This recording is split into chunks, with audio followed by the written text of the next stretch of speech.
Período democrático, 1946 a 1964.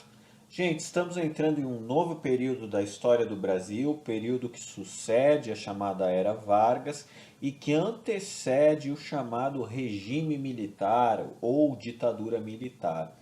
É importante a gente dar uma olhada aí na linha do tempo da história do Brasil republicano, para poder situar exatamente esse período, né, dentro da cronologia.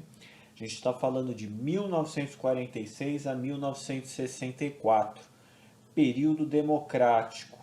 Olha só, gente, que interessante. Essa é a primeira experiência democrática do Brasil. Isso mesmo. O Brasil é completamente novo na democracia. E ele começa a sua experiência muito capenga, inclusive, muito frágil, muito amadora, no mundo da democracia, somente em 46. Tá? Portanto, com muito tempo de atraso. Né? O Brasil ele não tem uma tradição democrática. O Brasil tem duas experiências democráticas, gente. A primeira é desse período, que a gente vai falar nas próximas aulas. 46 a 64 dá menos de 20 anos, tá? Então, dá 18 anos aproximadamente.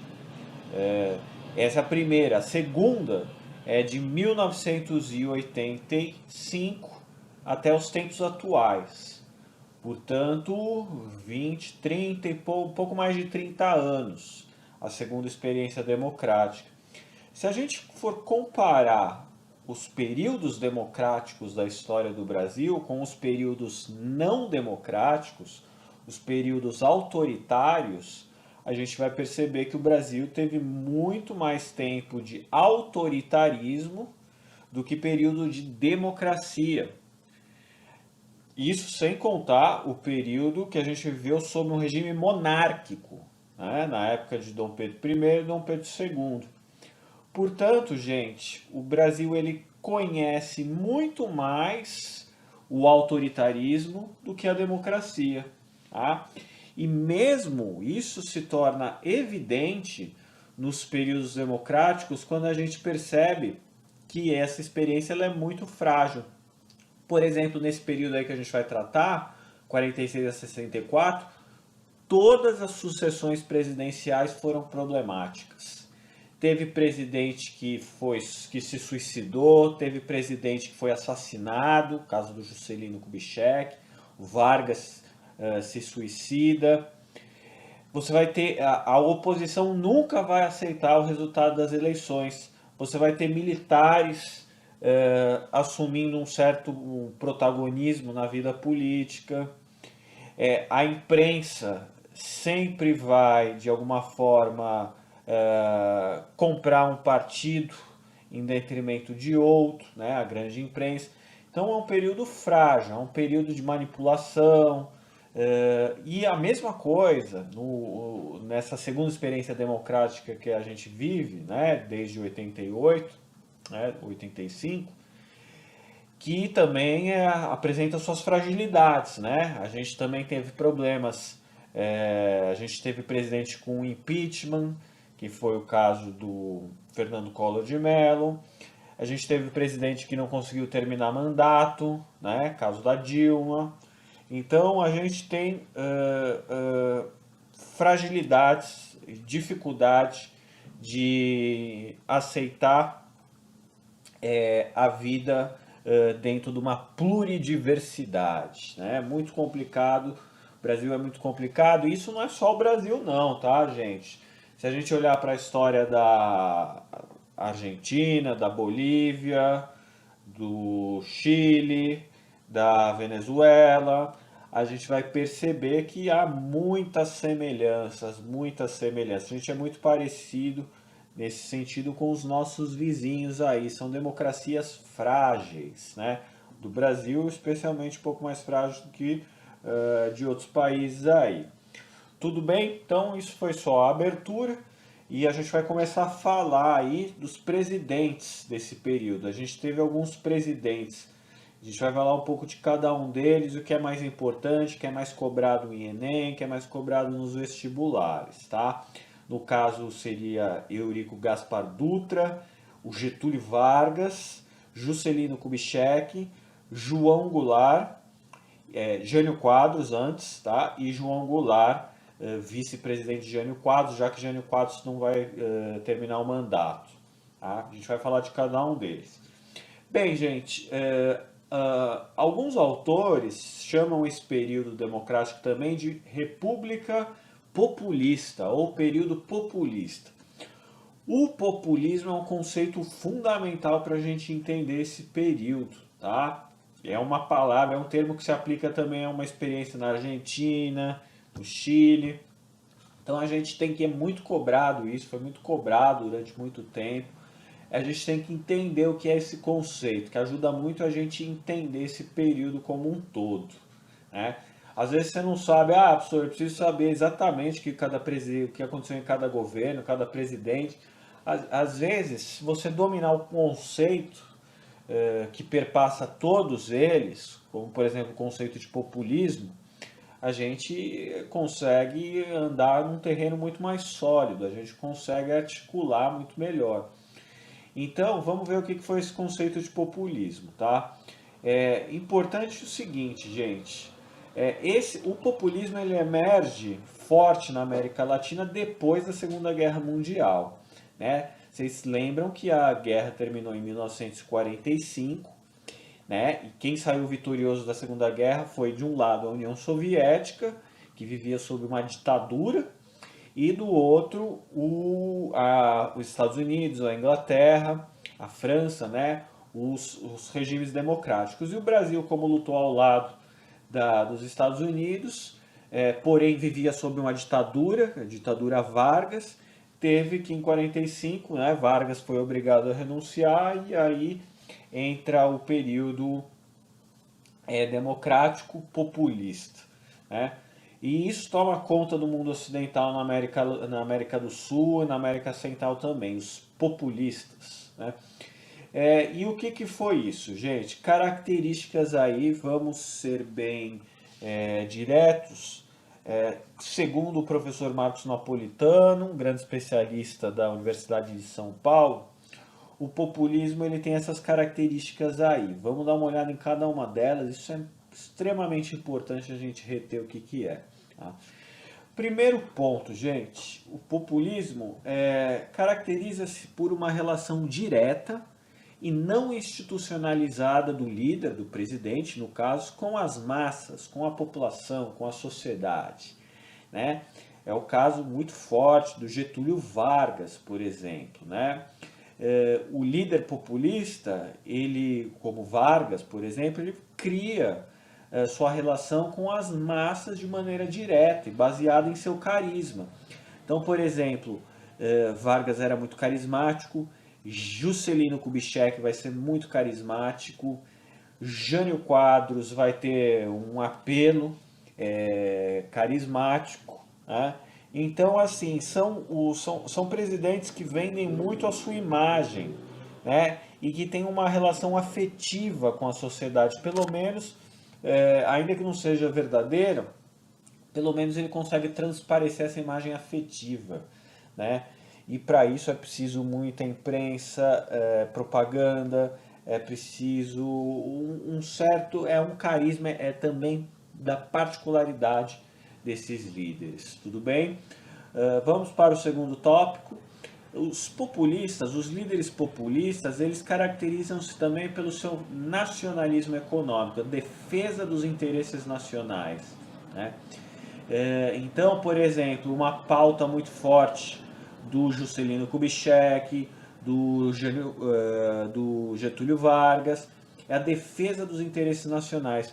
Vocês se lembram lá que o Vargas, no período da ditadura dele, no período da era Vargas, ele falava muito em siderúrgicas, criar siderúrgicas, a defesa dos recursos energéticos, a criação de hidrelétricas, a preservação dos interesses dos biomas, dos recursos da natureza para o alavancamento da indústria, né? Então, quando Vargas volta em 1950, dessa vez eleito democraticamente, ele vem com a pauta forte da defesa da Petrobras, a criação de uma empresa estatal, uma empresa pública capaz de captar o petróleo no solo nacional para incentivar a energia das indústrias, né, alavancar a indústria brasileira. O Juscelino Kubitschek, ele também tinha um viés nacionalista, embora não tanto quanto Vargas, porque o Juscelino vai ser mais aberto à iniciativa privada dos conglomerados internacionais, das empresas internacionais investirem no Brasil, mas ele também vai defender muito as empresas brasileiras, né? Vai incentivar muito o papel do Estado no desenvolvimento da economia, tá? Então, nacionalismo econômico. Terceiro tópico, gente, importante também, é o discurso em defesa da união das massas. Todos os líderes populistas, eles têm um discurso forte em defesa da união das massas. Ele sempre procura conciliar as classes, né? É diferente dos comunistas ou dos marxistas, né, que defendem, por exemplo, né, a luta de classes. Burgueses e operários são antagônicos, segundo o viés marxista da análise da sociedade, né? O burguês sempre vai querer lucrar em cima do trabalho do operário, e o operário sempre vai ser um trabalhador assalariado, né? Que vai trabalhar na fábrica, na empresa do burguês e vai ficar submetido lá aos interesses, ao poder desses burgueses, que por sua vez tem o poder político também. Então, para os comunistas, é preciso que os operários se unam, né, os trabalhadores se unam para fazerem valer seus interesses de classe contra a burguesia, contra um Estado burguês, né? Então, essa tese que vai ser muito forte, né, em vários lugares, ela é muito diferente da tese do populismo, né? O populismo ele procura conciliar a classe, fala, ó, burguês, você não pode explorar tanto o operário. E chega lá para o operário e fala, ó, operário, você não pode reclamar tanto do seu patrão, porque no fundo, seu patrão ele tá te explorando aí, mas ele também quer seu bem, vamos articular aqui, vamos tentar negociar. Então o populismo tenta conciliar interesses de classe. Tudo bem? Tudo isso em nome do povo, em nome da nação. Tem, né, um forte componente patriótico aí também entre os populistas, né? A bandeira do Brasil em primeiro lugar. Quarto tópico, gente, para a gente entender mais do populismo, é que essas lideranças, esses presidentes, esses líderes populistas, eles agem com base no clientelismo, né? O que era o clientelismo mesmo, gente? A gente viu lá nas aulas também de república oligárquica, né? Clientelismo é a troca de favores, vai. É uma rede de troca de favores, né? Onde você tem pessoas que trocam, por exemplo, um cargo no serviço público, tá? Né? Oferece lá um cargo no serviço público pelo um voto num candidato tal, né? Então há uma relação muito próxima de troca de favores para que o poder seja, de certa forma, perpetuado por esses líderes populistas aí. Tá? Então, e o último tópico, que também se conecta com esse do clientelismo, é o frágil sistema partidário, né? Então, os líderes populistas, eles estão acima dos partidos, né? Eles, muitas vezes, por exemplo, se a gente pegar o Jânio Quadros, que foi o presidente aí desse período, o Jânio Quadros, ele era de um partido inexpressivo, totalmente inexpressivo. Ninguém conhecia o partido do Jânio Quadros, não tinha senador, não tinha deputado, nada. Mas, pelo seu apelo carismático nas campanhas eleitorais, o Jânio Quadros foi eleito, tá? Então essa é uma marca aí dos populistas, a personalidade é muito forte, está acima do partido, né? Então, isso também reforça aquela ideia assim, eu não tô, eu sou eu, né? Eu sou o líder, aqui eu não me prendo a partidos, né? O que conta é o que eu vou fazer aqui, é o meu carisma, né? Então, gente, muito importante que vocês prestem atenção aí nesses tópicos todos, no conceito desses tópicos todos, e comecem a ver daqui para frente como é que eles se aplicam a cada um desses presidentes, cada um desses líderes, cada um desses, ao longo desse período a gente vai ver essas marcas, esses tópicos todos aí a gente vai retomando, tá? Conforme for andando a gente vai falando, ó, o nacionalismo econômico aqui, olha aqui o frágil sistema partidário, olha aqui a relação do líder com as massas, olha o nacionalismo econômico. Sempre bom vocês atentarem a essas características e começarem a prestar atenção daqui para frente nisso. Tudo bem? Tudo bem? Então, olha só aqui, a gente vai começar a falar das eleições de 45, e que vai culminar na eleição do primeiro presidente desse período, que é o governo Gaspar Dutra, Eurico Gaspar Dutra, que vai ser o primeiro presidente da experiência democrática de 1946 a 1950, tá? Então, essas eleições aí que vão ser disputadas por esses partidos, né? Olha só, em democracia tem partido político concorrendo nas eleições, tá? Em ditadura, gente, não tem partido político não, não tem eleição, né? É só o partido, só pode um partido só, né?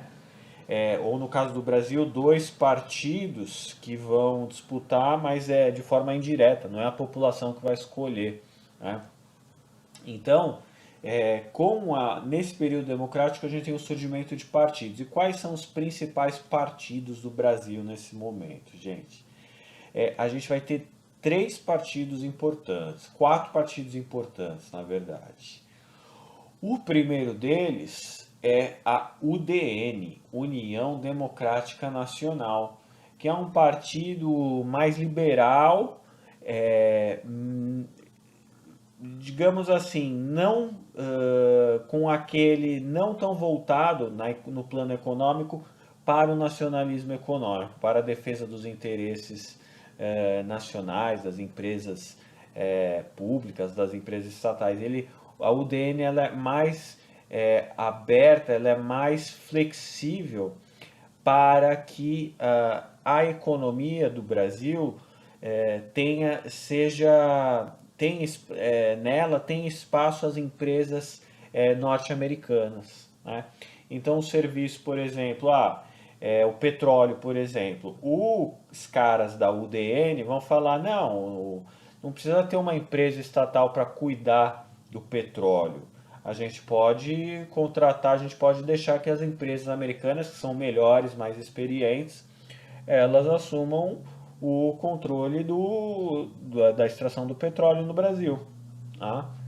E já os partidos PSD e PTB, que são nacionalistas econômicos, eles vão falar, os empresários norte-americanos não podem explorar o petróleo do Brasil porque eles vão remeter todo o lucro da exploração dessa riqueza importante lá para Washington, lá para Nova York. E não pode, né? O dinheiro tem que ficar no Brasil, né? Então, o PSD e o PTB, que são partidos originários muito lá da era Vargas, né? Eles têm um discurso mais nacionalista econômico e eles sempre vão vencer as eleições, né? Pelo voto popular. A UDN não vai vencer nunca, não vai conseguir vencer pelo sistema eleitoral nunca. O PSD e o PTB sempre vão vencer. Por exemplo, o Gaspar Dutra, ele era de uma coligação PSD-PTB. O Getúlio Vargas, que vai ser eleito novamente, era do PTB. O Juscelino Kubitschek, que vai ser eleito depois, era do PCD. O Jânio Quadros era uma exceção, ele era de um partido inexpressivo, né? Chegou até a ser apoiado pela UDN, mas ele era de um partido inexpressivo, era de um partido diferente desses aí. Então é uma exceção à regra. Mas o vice dele, que era o João Goulart, era do PTB, por exemplo, né? Então, sempre o PSD e o PTB vão vencer as eleições. O PSD, a sigla é para Partido Social Democrático. E o PTB é Partido Trabalhista Brasileiro, né? E a gente tem um quarto partido que vai só existir legalmente 45 a 47, que é o PCB, o Partido Comunista Brasileiro. Os 2 únicos anos de existência legal do Partido Comunista Brasileiro foi de 45 a 47. Ué, professor, mas se é um período democrático, por que o Partido Comunista Brasileiro foi interditado, foi fechado em 47? Pois é, aí a gente está começando a sentir que a democracia brasileira não é tão democrática assim, né? Porque o Partido Comunista Brasileiro foi extinto, foi obrigado a ser fechado em 47, tá? Porque o Brasil, nesse momento, em 47, o governo Gaspar Dutra alinhou-se oficialmente, formalmente, aos Estados Unidos na chamada Guerra Fria.